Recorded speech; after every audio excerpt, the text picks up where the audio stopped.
Haideți să vedeți unde doarme pofășelul nostru. Nu o să vă vină să credeți. E o mare surpriză. Ia uitați-l!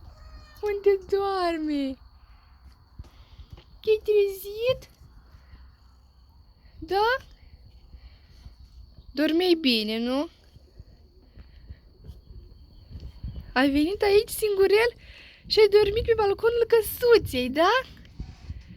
Mai înainte a plouat și tu te-ai adăpostit, da?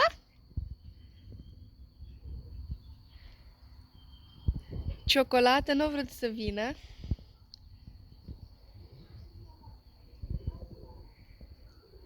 Dar tu te-ai gândit să stai aici.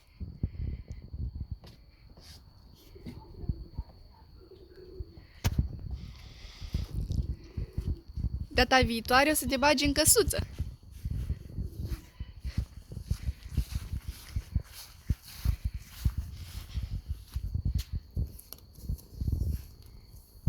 Pufășel mic.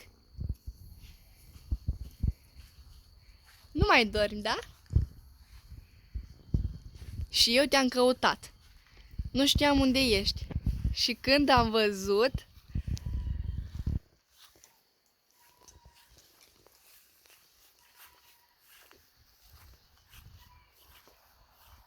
Hai, coboară, nu vrei să cobori?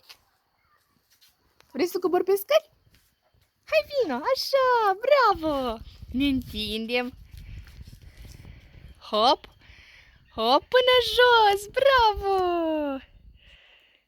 Ne întindem că am dormit foarte bine, da? Și suntem gata de joacă.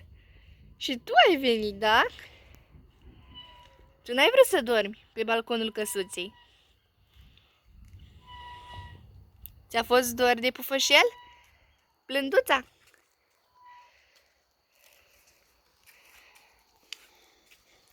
Apropo, Blânduța are două nume.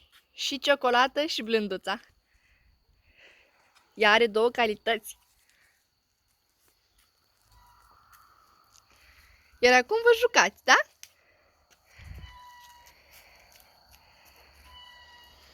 Prin iarbă.